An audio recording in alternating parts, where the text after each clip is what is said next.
Climb up the mountaintop and start to blow, Gabriel, blow England away. Shannon shines, Jason Holder does Jason Holder things. And isn't it good, Jermaine Blackwood. England weren't too bad, West Indies were too good. This is the Guerilla Cricket Podcast. Cricket. This is all about cricket. Guerilla cricket. Not just runs and wickets. So come and get it. Guerilla Cricket Podcast. But when the two says go, don't you know the Dessalines come? We've lost the battle, but yet we will win the war. As long as we rally round the West Indies. No one forever.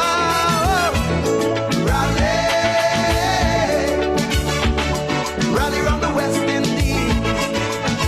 Never say never. But when the two saints go, the Dessalines come. Did you know Rally Round the West Indies was a primer on the Haitian Revolution?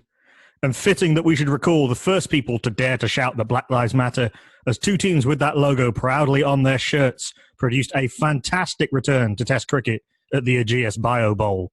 I'm Nakul Pande. Welcome to the Guerilla Cricket Podcast look back at the first England-West Indies Test and look ahead to the second. We're recording on Monday, the 13th of July, 2020, the day after West Indies' 4-wicket win put them 1-0 up in the series. Rallying with me, it's the co-host of the Caribbean Cricket Podcast and Guerilla Cricket co-conspirator, Machel St Patrick Hewitt. Machel, have you peeled yourself off the ceiling yet? I finally put the rum down early this morning and returned to normal life, but I shall be ready to pick the rum up once more on Thursday, hoping we get another humdinger in the second test. But what a test match. I mean, cricket's been out for, 3 months, maybe longer, 4 months. And with the... Do you know what's brilliant? I wouldn't say the whole world was watching, but the whole world would have been watching cricket. People who don't normally watch cricket would have caught up with cricket over the course of the last 5 days. And it was brilliant that cricket served up a close test match. That I'm not saying it would have got new fans, but it certainly was a gripping test match. Yeah, first in exactly 4 months, in fact. Well, not quite, actually. There was a little bit after of some series that got aborted. But yeah, pretty much 4 months. Certainly 4 months since Guerilla Cricket had broadcast since that Women's World Cup final at the packed MCG with 86,000 spectators. And yeah, it was a reminder of why we've all been missing it so much, really. I mean, let's start with events in Southampton. We'll cast ahead to the second test, but let's start with events in Southampton and start in particular with England. As ever, when a team loses, much was made of England winning the toss and batting first and England leaving out Stuart Broad. But you know, I've had a little bit of time to reflect today, and I wonder, Mash, are England really guilty of anything other than not playing as well as the West Indies? Yeah, so I've been wondering about that, because sometimes we're too quick, and this is sports fans as a whole, we're too quick to look at what went wrong with your side and trying to unpick it and pick out the minutiae of different elements here and there. But sometimes you're just outplayed. Now, do I think the West Indies outplayed England? Yes, I do. And England were hampered by Joe Root not being around. I don't think that should be underplayed. He's the best batsman in the side. Any team loses their best player, they are hampered by that. So I think that's valid. But what I finally came to today when I was trying to assess the wreckage of England's performance, the thing that I kept coming back to, Nakul, was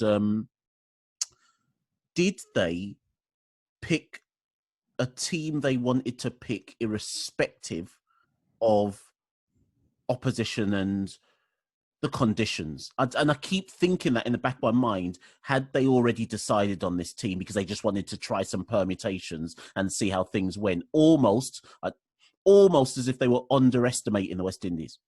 Is that too harsh?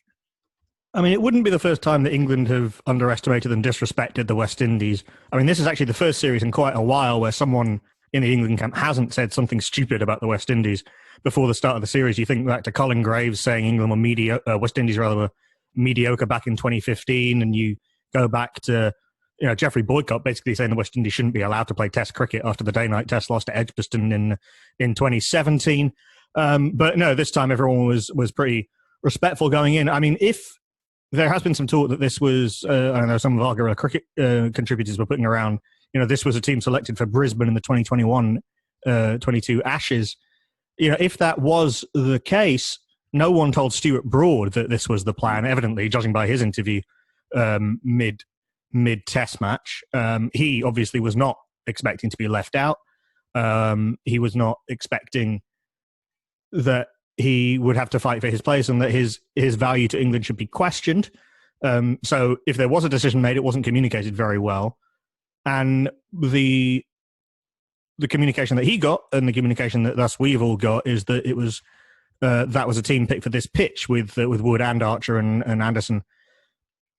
So England may have misread the pitch. And that is a possibility. England may well have misread this pitch or underestimated the fact that the pitch probably wouldn't be able to sustain that level of pace because it's been so long since cricket has been played, because there's been no time to prepare it, because there isn't like a hard wicket block all the way along the sort of all the way along the middle section of the playing area to harden up the ball and rough up the ball and get reverse swing going. But Mark Wood is still a good bowler and didn't show it. He didn't show what he showed in the third and fourth test rather in South Africa. He didn't show what he showed in St. Lucia and conditions aside, he was bowling both sides of the wicket and he was not hitting a consistent line and length, and he was bowling fast but predictably, I think. And I said at the start of the series, and I wrote a piece for Guerilla Cricket saying I would have picked Stuart Broad because I think that Anderson, Archer, and Broad is England's best three seamers, and that's your best attack. And if the plan was to go into the series with your best attack, that's what you should pick. But I could see England being tempted by those three fast bowlers, two very fast bowlers, and Wood and Archer playing together. And it is exciting. It is something that that if it had worked would have been absolutely spectacular. And as we've seen in one day cricket when they played together.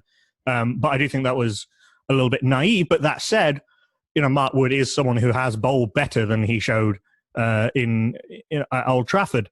And we go back to the next decision that was made in terms of winning the toss and batting first. I don't want to kind of preemptively shut down the discussion, but if England had scored 260, would anyone be talking about the toss? I mean, I still think it would have been on the low side. If you bat first, you're not supposed to be making, irrespective of what happens in the rest of the match, you're not supposed to be making anything less than 300 if you've won a toss and chosen to bat. And I think I said it on when we did our rum shot diaries over on Caribbean Cricket after the Test match. I said that you have an opponent where everybody in the world who's a cricket fan knows what their weakness is. They can't bat. Why would you choose to let that opponent do the one thing they're good at first? I personally, I don't understand it. So when I saw that England wanted to bat first, I wasn't disappointed. I was like, right, you're letting us have a crack. Brilliant. Because prior to the series, I had always said the only way West Indies have a chance in this series is if we scuttle England out, and it gives us an opportunity to take advantage of the fact that because everyone thinks England can't bat either, and it just gives us an advantage to gives us an opportunity to take advantage of that. And England let us in, and we took full advantage of it, minus Joe Root. Yeah, I don't think that's arguable. I think the West Indies made great use of the conditions that they had and took every advantage that they had at most points in the Test match, really, and maximised it completely. And that's that is ultimately how you win Test matches.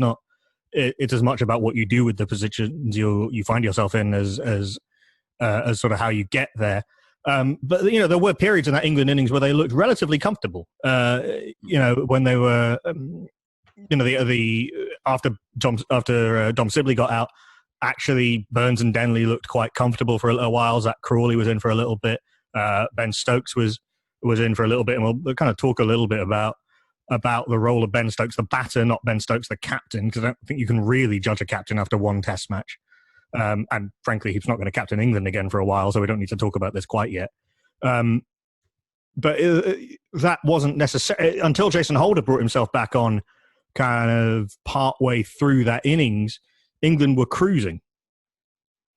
Yeah, and I certainly look at we're talking about the first innings, right? Not the second. Talking about the first innings, yeah. Yeah, first innings.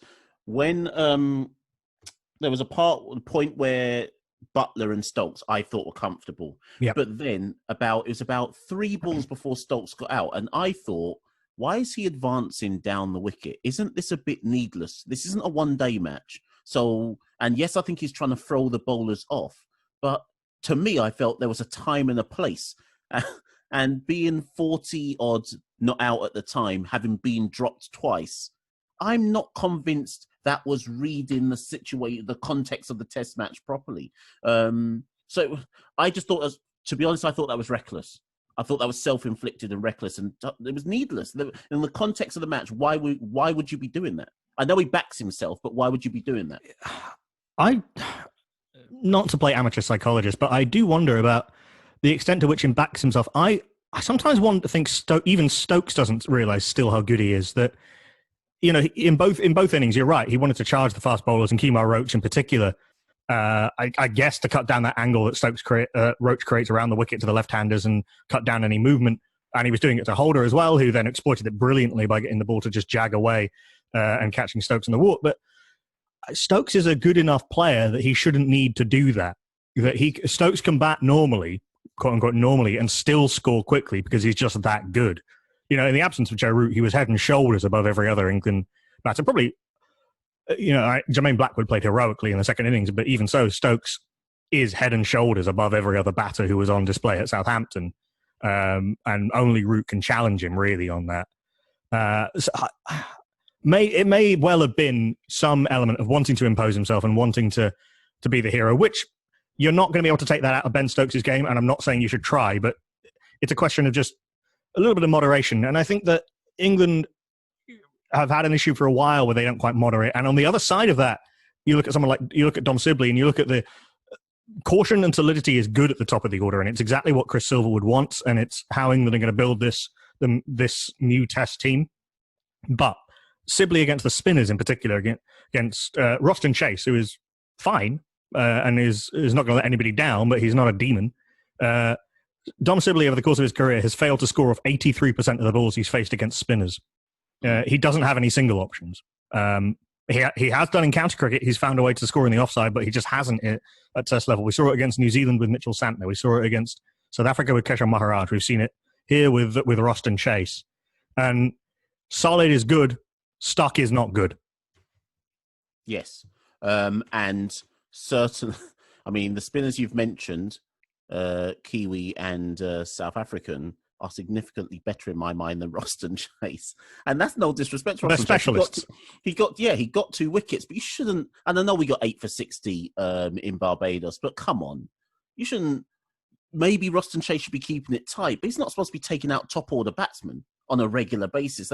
So again, I thought, to me, that was an unnecessary giveaway as well, particularly given that Best wasn't really having the same impact. Right-handers, left-handers notwithstanding, wasn't having the same impact on the West Indian batsmen. So I just think that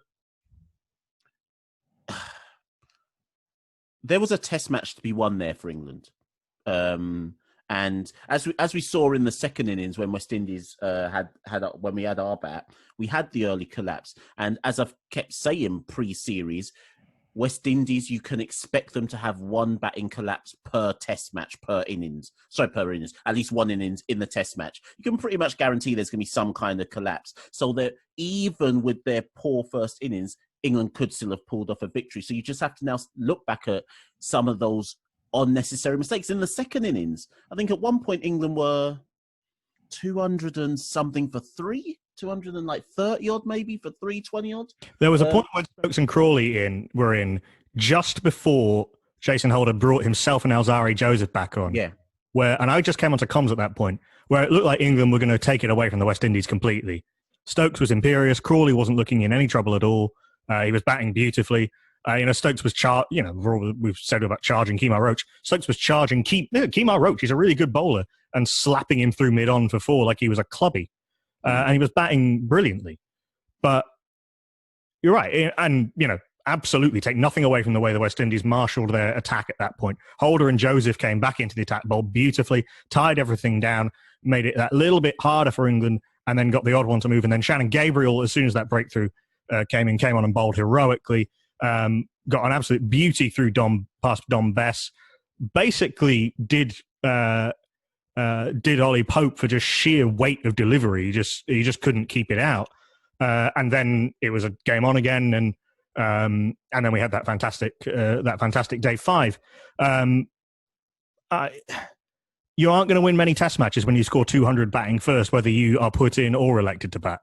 Yeah, and the thing, and that's why ultimately, no matter what, and no matter what kind of excuses or analysis anybody wants to give, ultimately you still have to go back to the first inning and say, well, you're pretty much putting yourself behind the 8 ball any time you make that few runs. No matter the opposition. It could have been Ireland. And look at Lords. Okay, yes, they pulled it out the bag against Ireland, but the point is, no, any competent cricket opposition, if you put yourself in that situation, 9 times out of 10, or maybe 8 times out of 10, you're not going to be able to pull it back. Yeah, England have had 2 freakish performances where they've managed to pull that out again, against Ireland and against Australia at Headingley. There's a reason those things don't happen very often. Exactly. And I think what was encouraging for the West Indies, and we're moving on now to the West Indies, what was encouraging about the West Indies was that, unlike at Headingley in 2017, this didn't take a freak performance for the West Indies to win this. Yeah, 100%. And that's what I think for all the West Indians with fuzzy heads yesterday and this morning, what we've all been talking about is it was a mature, disciplined performance. This didn't, and like, even look at when people are talking about who's the man of the match, this wasn't a clear cut, well, it's obviously the guy who got 2 centuries. It could have been Holder for his 6th. It was rightly Shannon for his 9 wickets coming back from injury. Jermaine Blackwood hit a 95. Although he shouldn't be man of the match, Alzari Joseph's spell in the second innings when he came back and was in the groove for pretty much over after over after over. It was actually Joseph's spell that was the key in the second innings. So there were moments throughout the course of the Test match, the West Indies, where, and Jason spoke about it in the press conference I was in afterwards, where he said this was the most disciplined West Indian performance he's being captain for. And he's right. He's right. West Indies finally showed all the fans that if they can put it together consistently, they are a serious team to be reckoned with. And this is, bear in mind, this is without Darren Bravo and Shimron Hetmeyer, who obviously are at home. Yeah, absolutely. Jason Holder said that day 4 was his best day as a captain. Not his double 100, not beating England or anything else that there might have been, but day 4.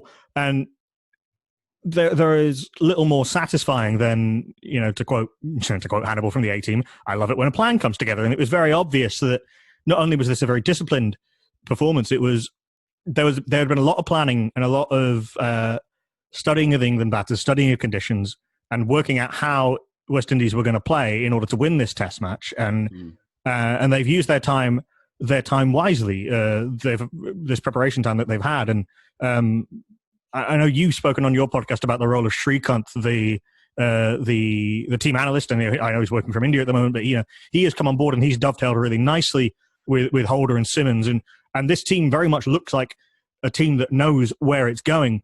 I want to move on to the West Indies in terms of what we learned. Papers love to do X things we learn pieces after big matches. You've just said one of them actually. That the West Indies can be disciplined and can be that this West Indies rather can be disciplined and can outthink an opposition. I do think though that given that they won this game with the fast bowlers, all of whom apart from Kemar Roach bowled really well, and most of the runs came from the middle and lower order, is there anything else we've learned about the West Indies from this Test that we didn't know already? Yes, I think I'm trying to think. There was just something on the tip of my tongue just there. I know, because you're saying the fast bowlers who we already knew about. You're right, and maybe I shouldn't touch on the fast bowlers, but they all complemented each other well. So it's not just the fact that we knew they were a good unit, but actually what I liked about them in this test match, remember, Kemar Roach went wicketless. But his economy was spot on. He kept the pressure on. Jason spoke in the press conference about how he said to the bowlers on day 1 or day 2, you're not all going to take wickets.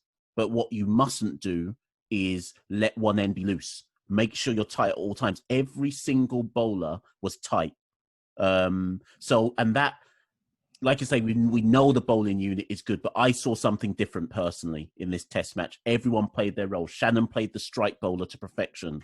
Kemar didn't take wickets, but kept it tight. Jason jagged it and moved it like we know he can.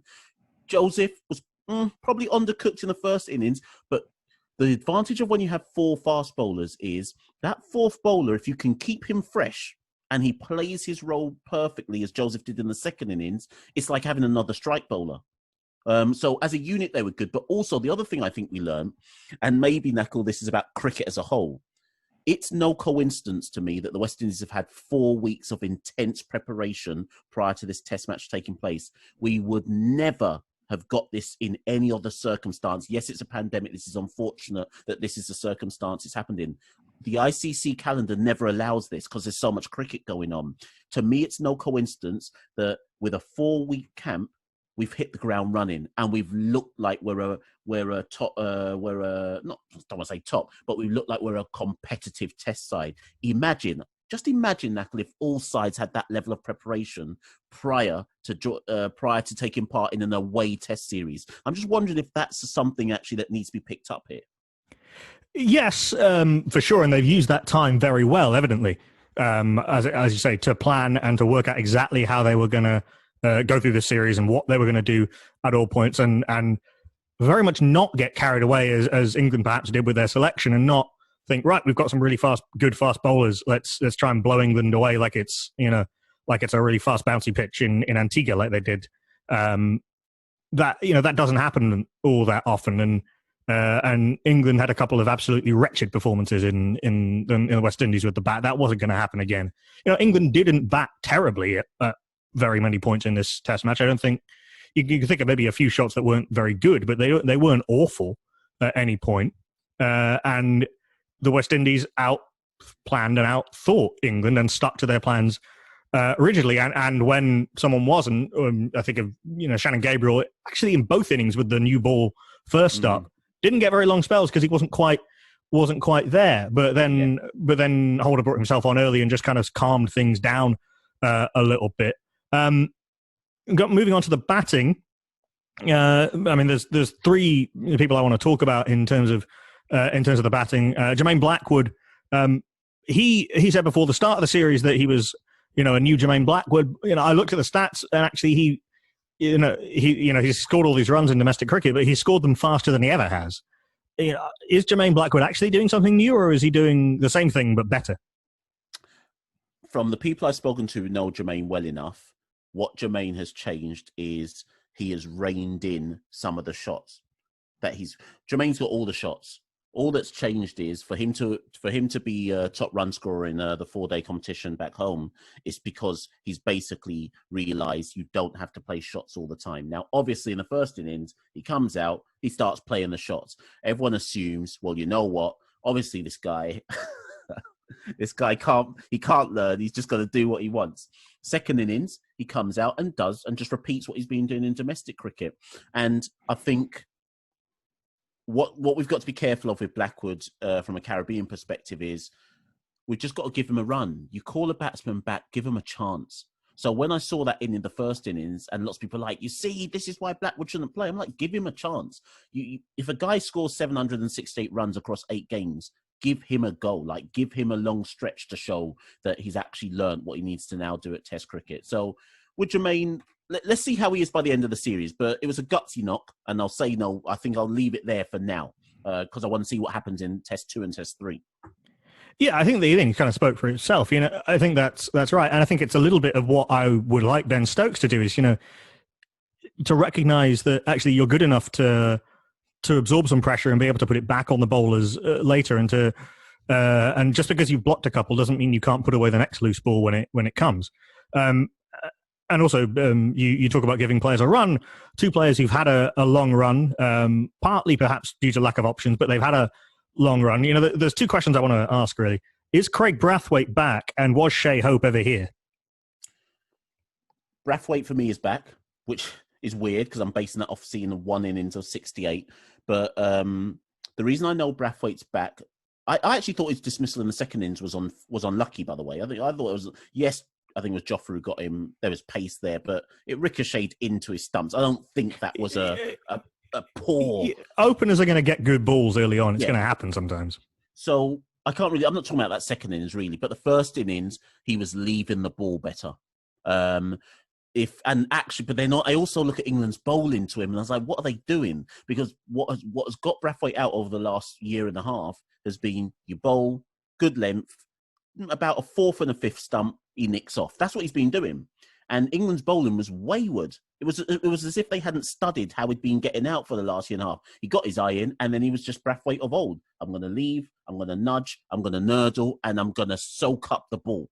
Because that's what he's good at. At his best, he just takes he absorbs the new ball to make it easier. So Brathwaite, I've seen the signs that he's back. Shai Hope, the reason I asked, was he ever here? As has been remarked on a number of times, but some people still seem to forget, the famous 2 Test hundreds at Headingley, he hadn't scored any before, hasn't scored any since. He's averaging 20s, less than 20 since the start of 2019, and looked really unsure about what he was trying to do in both innings. So I'm giving Shai Hope the rest of this series no matter what. I think the West Indies have persisted with him for this long that you might as well give him the whole series. I don't think they should drop him. And they've just got to trust, and he's got to realise this is it now. You've got 4 innings to save your immediate West Indies Test career. If he does not produce, that's it for Shai Hope. That's it. He can't play again for at least a year. He's got to go play first-class cricket like everybody else. And in fairness, Nakul, he should have been sent to play first-class cricket a long time ago. But whatever, he hasn't, probably because ODI cricket is on when the first-class season is on and whatever, but he needs to be told to go away and play cricket. Is he a bad player? No, but it is possible to be a very good player and for whatever reason Test cricket finds you out. I think of someone like Mark Ramprakash, classy on the eye. There can't be any England fan who didn't look at Ramprakash and go, this guy is good. Did he produce? No. So some players, it just doesn't connect. And I think if he doesn't produce across his 4 innings, you have to ask, are we doing him a disservice by just leaving him out there to try and work it out? Something's not working for him. So take him out the firing line at the end of the series. And the West Indies obviously do have options because Darren Bravo and Shimmer and Hetmeyer will be back at some point. Exactly. So they'll be the natural fit to replace him. And I feel sorry for him because he must know the pressure's on. But there is another option. Actually, quickly say this: if John Campbell isn't fit, they may tell Hope to open, and I just wonder if I think that's what they'll do to him. But we'll see. I was going to come on to that actually. The West Indies selection a bit later. I was going to do England selection first, but that's a very good. Let's go to West Indies selection. I was thinking exactly the same thing. That if Campbell isn't fit, the 2 obvious options in the reserves are Brathwaite's opening partner in Barbados, Shane Mosley. Not the former multi-weight boxing champion, and Joshua Da Silva, who opened the warm-up game and has been talked about a lot. Isn't a specialist opener in first-class cricket, scored most of his runs at 5, but obviously there's going to be a temptation. I do wonder, though, Campbell injured, Hope up to open, everyone else shuffles up 1, Rakheem Cornwall comes in. Yeah, so first things first, if Campbell's not injured, I think they'll pick the same team, and that means Rakheem's not going to play. I think Rakheem should play, but the inkling I get is that West Indies are in an unheard of position here. They have a chance to win a series in the second Test match. I think you play the same side and try and blow England away again. I don't think you make the change unless the pitch at Old Trafford is so obviously going to take spin that you have to force Cornwall in no matter what. Now, if that is the case and Cornwall has to come in, I still think the only change they'd make is they'd drop Alzari Joseph and just put Cornwall in as a straight replacement. However, as you say, Nakul, there is another option. If Campbell is injured, you put Hope to open. And yes, you're right. I don't think they replace with a batsman. They move everyone up and tell Rakheem Cornwall, you're going to bat 8, make sure you bat like you're a Test cricketer, not like you're playing CPL. We shall see, because the reserve players were carried specifically because if there is an injury, they play. That what I've been told and stories I'm getting coming out of the camp is, if that's the case, Josh Da Silva will get the goal because of his form in the warm-up games. But in theory, it should go to Shane Mosley because he is the actual opener. So there is potential decisions to make, but do not be surprised if it's the exact same team at Old Trafford. One thing that might mitigate against that is Shannon Gabriel, whether he can go back-to-back Test matches after so long away, and even whether he should, because he might... because I do wonder. I think of the treatment of some other fast bowlers who've been rushed, who've rushed themselves back, and who, there is a risk that you could break Shannon Gabriel, and obviously we have no idea as to his fitness and how he's holding up, and let's hope that the West Indies medical department is sophisticated enough to have these kind of markers of when players have problems. Obviously, it would be from a I don't want to say talent, because I don't really like that word, but from a sort of bowling capabilities point of view, Shannon Gabriel is a huge miss. But there has to be a little bit of concern there about not wanting to completely destroy Shannon Gabriel just after he's come back after 6 months off. You're right. Out, rather. You're right, but I still keep thinking they're in a unique position. I'd almost say you have to play him. You just have to, even if he's not 100%. When else will West Indies get this opportunity to take out England in an away series? Take out anybody in an away series, never mind England. And they've got 2 cracks at it. I don't know. I feel like you have to go with your best team in the second Test, irrespective. Yeah, the West Indies are in a position to go flat out to win the series and then rotate for the third Test, sort of similar to how they did in the West Indies last year, the slightly different circumstances, which is obviously a great position to be in, and that's the joy of winning the first Test of a 3-match series. And the West Indies are now off on the scoreboard in the World Test Championship as well. Moving to England, I mean, the 2 obvious ones are Crawley Root in for Denley and Broad in for Wood. Is that too simple? Are we overthinking this? And while it seemed obvious on Sunday that it would be Crawley over Denley, Denley's role has been to be the human shock absorber, to just eat up deliveries, and not worry too much about him scoring. If it happens it's nice. Do you still stick with Denley to protect Root in the middle order, or do you trust someone in Zach Crawley who's got who obviously seems to have taken to Test cricket very well? So Broad for Wood is definite. I think that one's definite. We don't really need to discuss that one. Although I'm more I don't actually care. But I think isn't there another which we can get to after the Root point? What about Jack Leach for best? But that's another case that possibly needs to be discussed. Dealing with Root, if I'm looking at it from a West Indian perspective and that was my team, I'd want the batsman who is most likely to protect Root.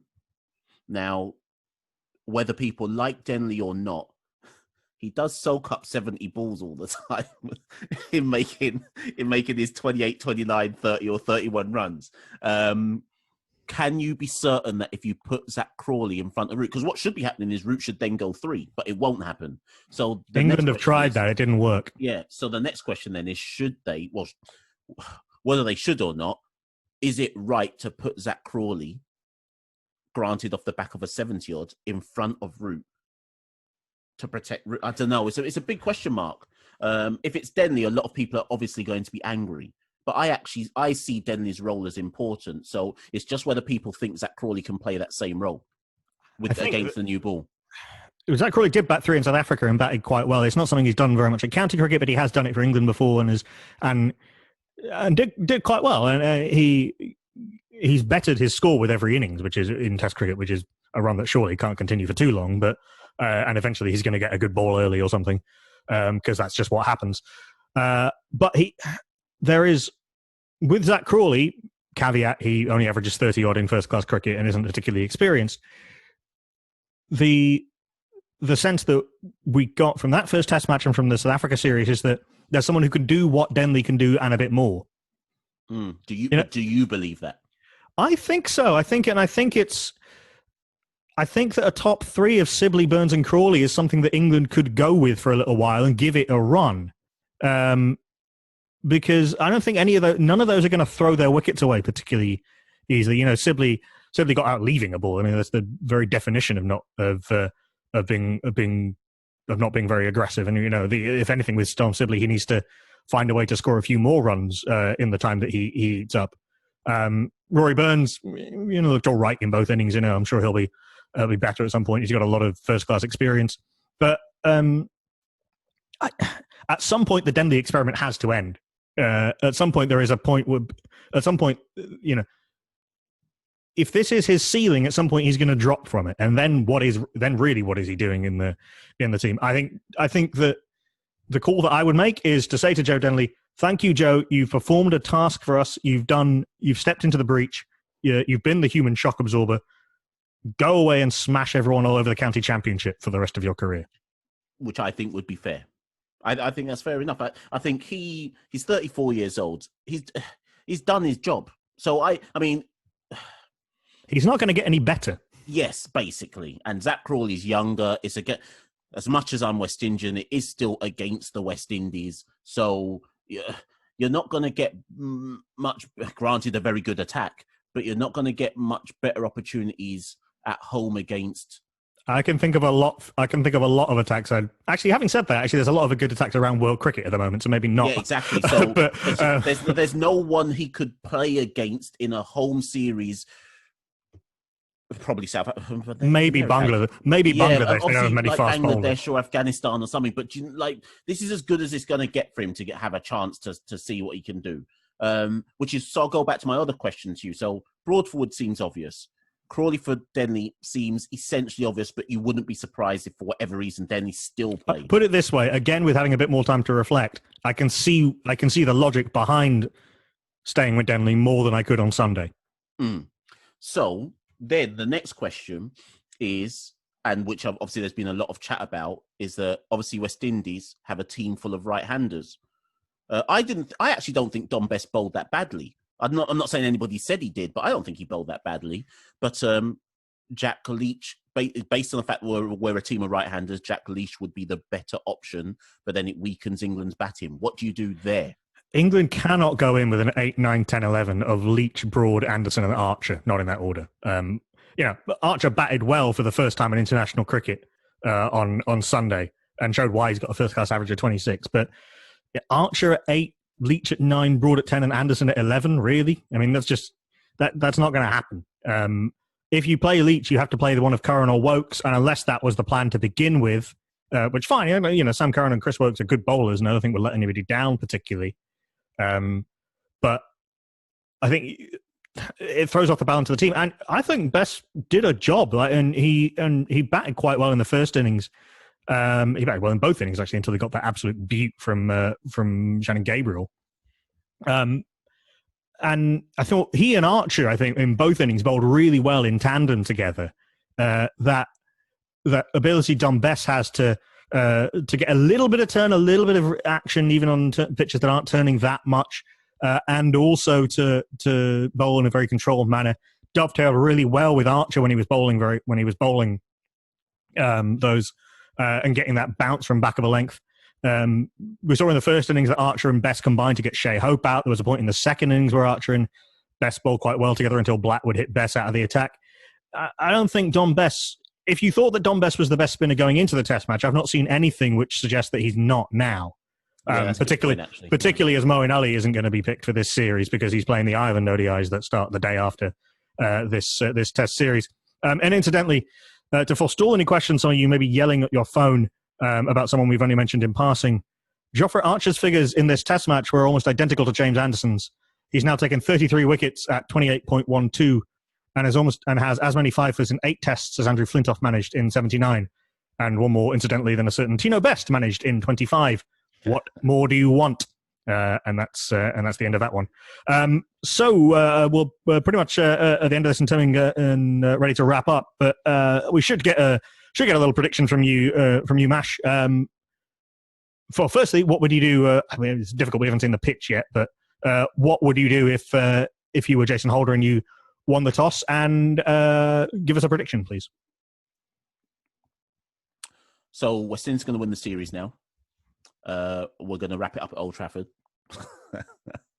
People won't believe I've just said that. We're going to wrap it up at Old Trafford. You're going to wrap it up at Old Trafford this time or in the third test? I never said when. We'll wrap it up at Old Trafford. But what would I do? I'd find a way for Rakheem Cornwall to play. I don't know how yet, but I would find a way. And I would... It's difficult, Nakul. I don't want to put England back in unless the conditions are heavily in our favour. You answer it. I don't know. I actually don't know. It might be a little bit... I mean, the forecasters I saw today was that it's going to be a little bit cloudy on Thursday, but in general, at Old Trafford, I'd want to bat first because it's a pretty dry pitch. Which is what I'd be inclined to say, but I also don't want to face the England lineup. It's damned if you do, damned if you don't with the West Indies, because you know what you'll get with your bowling, but if the conditions aren't helpful, England get off to a flyer. Yeah. You know that the batting is so unpredictable that you could put yourself in, next thing you know, it's 60 for 5. Yeah, and I think, a lot was made of the fact that Jason Holder had said he wanted to bowl first. He wanted not to bat first. Yeah. Let's be honest. That's what happened there. And for all of Jason Holder's other skills, he's pretty good at hiding those things, and he's a pretty canny operator after 6 years as a Test captain. I certainly think if you're playing Rakheem Cornwall, you bat first if you have the option to do so. I also would love to see Cornwall play. There is one other option, I suppose, that you could leave out Roston Chase for Rakheem Cornwall, but it seems a little bit harsh given how much value Roston Chase has given to the West Indies over the last few years. Let's be honest, it probably would have been Blackwood had it not been for on the chopping block, had it not been for his 95. But obviously, that's not happening either. So much to look forward to at Old Trafford, but that's all we've got time for in this show. Thank you, Machel St Patrick Hewitt. He'll be back with us commentating for the rest of the series. Thank you very much, Nakul, and I look forward to catching up with you at the second test. Rally around the West Indies. Rally indeed. Listen to the Caribbean Cricket Podcast. It's ace. You guys have done amazing work pushing that show forward, and it's the power of speaking to your audience, which is what we try to do here on Guerilla Cricket. Speaking of which, and audiences, remember, new for this series, we're partnered with Hot Mic, the only way to reliably sync up our live, interactive, never geo-block commentary with your TV. Download the app on iOS or Android, or go to hotmic.io on desktop and use the code GCRadio at sign up. We'll have another of these wrap-ups after the next test, but more pressingly, please join us from 10:50 a.m. UK time on Thursday on GuerillaCricket.com, Facebook.com/CrickTracker, Facebook.com/GuerillaCricket, the Guerilla Cricket YouTube channel, or indeed Hot Mic for the second test. Every ball live from wherever we are in the world to wherever you are in the world. Stay safe, everybody. And remember, particularly those of you who are very online, just because you can make it into a cake doesn't mean you should. Bye-bye.